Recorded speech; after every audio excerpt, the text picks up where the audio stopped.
पुरानी पेंशन की बहाली के मुद्दे पर आंदोलित सरकारी कर्मचारियों के प्रतिनिधि मंडल की तरफ से किए गए ऐलान से प्रधानमंत्री नरेंद्र मोदी की टेंशन बढ़ने लगी है और इसी के साथ सरकार में हड़कंप भी मच गया है। दरअसल पुरानी पेंशन की बहाली के मुद्दे पर आंदोलित सरकारी कर्मचारियों के प्रतिनिधि मंडल ने इस बात का ऐलान कर दिया है कि वो नेता प्रतिपक्ष राहुल गांधी से मुलाकात करके इस बात के लिए प्रेरित करेंगे कि क्या पुरानी पेंशन की बहाली के मुद्दे पर सरकारी कर्मचारियों के साथ कंधे से कंधा मिलाकर लड़ाई लड़ने के लिए तैयार है। यानी कि आप लोकसभा से लेकर के राज्यसभा तक में पुरानी पेंशन की बहाली के मुद्दे को खुद उठवाने की कवायद करेंगे। दूसरी सबसे अहम बात यह कि राज्यों के विधानसभा चुनाव से लेकर के आगामी लोकसभा चुनाव में क्या पुरानी पेंशन की बहाली के मुद्दे को खुला समर्थन देंगे, यानी कि अपने हर मैनिफेस्टो में रखेंगे और उसको प्रमुखता के आधार पर उठाएंगे। इसके अलावा जिन राज्यों में भी आपके विधायक हैं, क्या आप उनके जरिए पुरानी पेंशन की बहाली के मुद्दे को विधानसभाओं में भी उठवाने की कोशिश करेंगे। इन तमाम विषयों के अलावा पुरानी पेंशन की बहाली के मुद्दे पर आंदोलित सरकारी कर्मचारियों का प्रतिनिधिमंडल राहुल गांधी से इस बात के लिए भी क्लियर करने के लिए कहेगा कि क्या पुरानी पेंशन की बहाली के मुद्दे पर आंदोलित सरकारी कर्मचारियों का समर्थन सिर्फ कांग्रेस करती है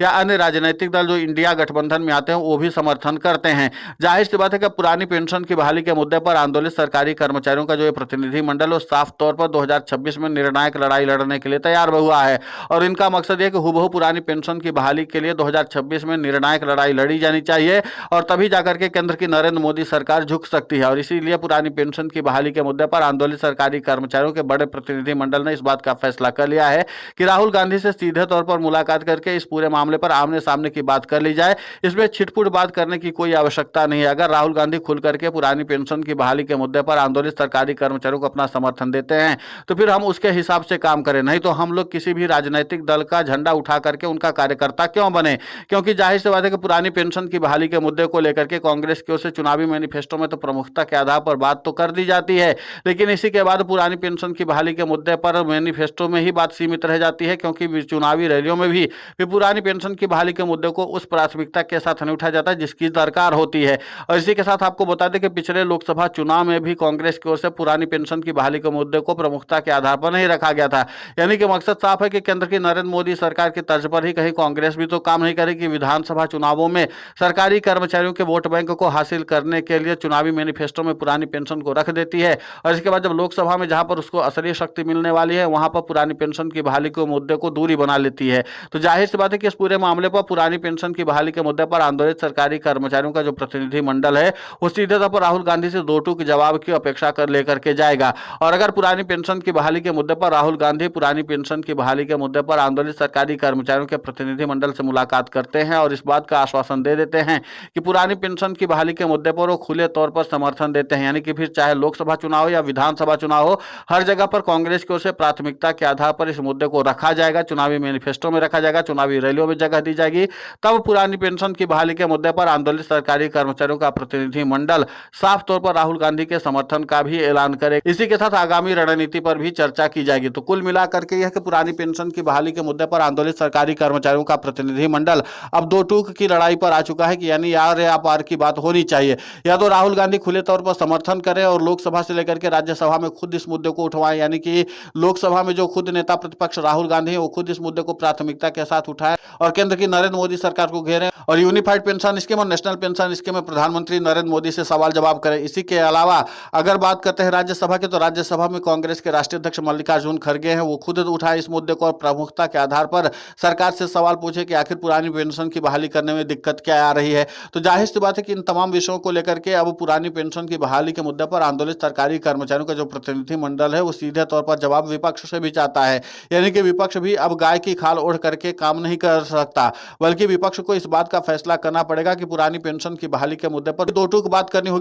और ऐसा करने में अगर विपक्ष अपना हाथ खींचता तो जाहिर सी बात है कि फिर पुरानी पेंशन की बहाली के मुद्दे पर आंदोलित सरकारी कर्मचारियों का जो प्रतिनिधि मंडल है वो अन्य विकल्प पर चर्चा करेगा। क्योंकि जाहिर सी बात है कि पुरानी पेंशन की बहाली के मुद्दे पर सरकारी कर्मचारियों का जो प्रतिनिधि मंडल है वो सीधे तौर पर आर या पार की लड़ाई लड़ने के लिए तैयार है। क्योंकि पुरानी पेंशन की बहाली के मुद्दे पर आंदोलित सरकारी कर्मचारियों के प्रतिनिधियों ने साफ तौर पर कहा है कि 2026 में पुरानी पेंशन की बहाली हर हाल में करवानी है। इसके लिए केंद्र की नरेंद्र मोदी सरकार को झुकाने के लिए अगर राष्ट्रव्यापी आंदोलन करने की जरूरत पड़े तो देश भर के तमाम कर्मचारी संगठन सारे आपसी मतभेद को बुला करके सीधे तौर पर राष्ट्रव्यापी आंदोलन करने के लिए दिल्ली कूच करे। और इसके बाद अभी अगर केंद्र की नरेंद्र मोदी सरकार सरकारी कर्मचारियों की मांगों को नहीं सुनती है तो फिर राष्ट्रव्यापी आंदोलन का भी रास्ता खुला हुआ है, लेकिन आर्या पार की लड़ाई लड़ी जानी चाहिए। इसी के साथ विपक्ष की ओर से भी इस बात की कवायद की जा रही है कि पुरानी पेंशन की बहाली के मुद्दे पर आंदोलित सरकारी कर्मचारी कर्मचारियों को साधने के लिए या वोट बैंक मानने के लिए ही राजनीति नहीं होनी चाहिए, बल्कि उनका खुले तौर पर समर्थन होना चाहिए। खुद कांग्रेस के राष्ट्रीय अध्यक्ष मल्लिकार्जुन खड़गे भी पुरानी पेंशन की बहाली के मुद्दे पर कई बार अपनी राय रख चुके हैं। लेकिन आपको बता दें कि अभी तक कांग्रेस के राष्ट्रीय अध्यक्ष मल्लिकार्जुन खड़गे ने उस प्राथमिकता के साथ कभी भी सरकारी कर्मचारियों की मांगों को नहीं रखा था। हालांकि कांग्रेस के कुछ सांसद पुरानी पेंशन की बहाली के मुद्दे को देश की संसद में उठाते तो जरूर है, लेकिन अगर इस मुद्दे को उठाना है और गंभीरता लानी है तो जाहिर सी बात है कि फिर लोकसभा में नेता प्रतिपक्ष राहुल गांधी और राज्यसभा में नेता प्रतिपक्ष मल्लिकार्जुन खड़गे अगर इस मुद्दे को उठाते हैं तो जाहिर सी बात है कि वजन आएगा। और नहीं तो अन्य छोटे सांसद जो है पुरानी पेंशन की बहाली के मुद्दे को उठाते हैं तो सरकार भी दो टूक का जवाब दे देती है, दो लाइन लिख देती है कि सरकार अभी इस पूरे मामले पर विचार करने के लिए भी तैयार नहीं है और साथ ही पुरानी पेंशन को लेकर के सरकार की भविष्य की कोई योजना नहीं है। ये लिखा लिखाया बयान सीधे तौर पर जवाब के तौर पर दे दिया जाता है। लेकिन पुरानी पेंशन की बहाली के मुद्दे पर सरकार के लिए भी एक जवाबदेही तय होनी चाहिए। इस बात को लेकर के भी पुरानी पेंशन की बहाली के मुद्दे पर आंदोलित सरकारी कर्मचारियों का प्रतिनिधिमंडल राहुल गांधी से मुलाकात करने के लिए तैयार हुआ है। देखना दिलचस्प होगा कि राहुल गांधी की ओर से इस पूरे मामले पर मुलाकात के लिए कब समय दिया जाता है। लेकिन इतना तय है कि पुरानी पेंशन की बहाली के मुद्दे पर आंदोलित सरकारी कर्मचारियों और उनके प्रतिनिधियों ने साफ कर दिया कि 2026 का जो समय है उसमें पुरानी पेंशन की बहाली हर हाल में करवानी है। इसी के साथ कई कर्मचारी संगठनों ने इस बात का भी ऐलान कर दिया है कि 2026 के अगस्त तक में केंद्र की नरेंद्र मोदी सरकार को हम घुटने पर ला देंगे। यानी कि राज्यों की राजधानी से लेकर के छोटे छोटे ब्लॉक और जिला और तहसील स्तर पर भी सरकारी कर्मचारियों का आंदोलन पुरानी पेंशन के लिए चलता रहेगा। और उसके बावजूद भी अगर केंद्र की नरेंद्र मोदी सरकार सरकारी कर्मचारियों की मांगों को प्रमुखता के आधार पर नहीं सुनती है तो जाहिर सी बात है कि राष्ट्रीय राजधानी दिल्ली में भी सरकारी कर्मचारी कूच करने में कोई देरी नहीं करेंगे। इसी के साथ राष्ट्रव्यापी आंदोलन के साथ ही सरकारी कर्मचारी सीधे तौर पर राष्ट्रीय स्तर की हड़ताल पर भी जा सकते हैं, यानी कि देशव्यापी हड़ताल भी कर सकते हैं, क्योंकि 2026 में सरकारी कर्मचारी हर हाल में पुरानी पेंशन की बहाली चाहते हैं। सनद है हर हाल में पुरानी पेंशन की बहाली, मतलब हूबहू पुरानी पेंशन की बहाली चाहते हैं। अब ऐसे में देखना दिलचस्प होगा कि राहुल गांधी की ओर से इस पूरे मामले पर क्या रिएक्शन दिया जाता है। आपको बता दें कि इसके पहले भी सीएपीएफ के जवानों के प्रतिनिधिमंडल ने मुलाकात करके राहुल गांधी से इस बात का आग्रह किया था कि आप इस मुद्दे को प्रमुखता के आधार पर देश की संसद में उठवाइए, आप खुद भी उठाइए और अपने नेता प्रतिपक्ष जो है राज्यसभा के मल्लिकार्जुन खड़गे उनसे भी उठवाइए, ताकि सरकारी कर्मचारियों का और सीएपीएफ के जवानों का पक्ष मजबूत हो सके। लेकिन अब ऐसे में देखना दिलचस्प होगा कि राहुल गांधी की ओर से इस पूरे मामले पर क्या प्रतिक्रिया दी जाती है। अगर राहुल गांधी सीएपीएफ के जवानों के साथ ही